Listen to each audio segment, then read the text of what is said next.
ഇന്ത്യക്ക് മേൽ ചുമത്തിയ അധിക തീരുവ വിഷയത്തിൽ യുഎസിനെതിരെ ആഞ്ഞടിച്ചുകൊണ്ട് ചൈനീസ് അംബാസിഡർ രംഗത്ത്. യുഎസ് വെറും മുട്ടാളന്മാരാണ്, അവർ വിലപേശാനായി തീരുവകളെ ഉപയോഗിക്കുന്നുവെന്നും ഇദ്ദേഹം ശക്തമായ ഭാഷയിൽ ഈ വിഷയത്തിലെ എതിർപ്പ് പ്രകടമാക്കുകയാണ് ഉണ്ടായിരിക്കുന്നത്. ഒരു പ്രശ്നം വരുമ്പോൾ ശത്രുക്കൾ അല്ലെങ്കിൽ ശത്രുത മറന്നുകൊണ്ട് കൂടെ നിൽക്കുന്ന രാജ്യങ്ങളുണ്ട് എന്ന് തെളിയിച്ചിരിക്കുകയാണ് ഇപ്പോൾ ചൈന എന്ന വിലയിരുത്തലുകൾ പുറത്തു വരുന്നുണ്ട്.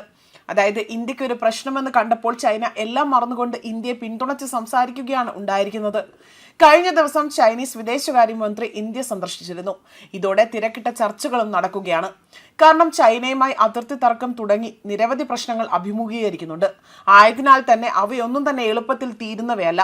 മാത്രമല്ല ചൈനയുടെ ഉള്ളിൽ ചില കുതന്ത്രങ്ങൾ അല്ലെങ്കിൽ കുത്തിത്തിരിപ്പ് രാഷ്ട്രീയം ഒളിഞ്ഞു കിടക്കുന്നുണ്ടോ എന്ന വിലയിരുത്തലുകൾ പുറത്തു വരുന്നുണ്ട്. അതിനിടയിലാണ് ഇപ്പോൾ റഷ്യയിൽ നിന്ന് എണ്ണ ഇറക്കുമതി ചെയ്യുന്ന കാര്യത്തിൽ ഇന്ത്യക്ക് മേൽ ട്രംപ് നടത്തുന്ന ഈ ഒരു സമ്മർദ്ദത്തിൽ കൂടുതൽ ഇടപെടൽ നടത്തിക്കൊണ്ട് ചൈന രംഗത്ത് വരുന്നതെന്നതാണ് പൊതുവെയുള്ളൊരു സംസാരം. റഷ്യയിൽ നിന്ന് എണ്ണ ഇറക്കുമതി ചെയ്യുന്നുവെന്ന കാരണം പറഞ്ഞുകൊണ്ട് ഇന്ത്യക്ക് മേൽ 50% തീരുവ ചുമത്തിയ യുഎസ് നീക്കത്തെ വിമർശിച്ചുകൊണ്ടാണ് ചൈന രംഗത്ത് വന്നത്.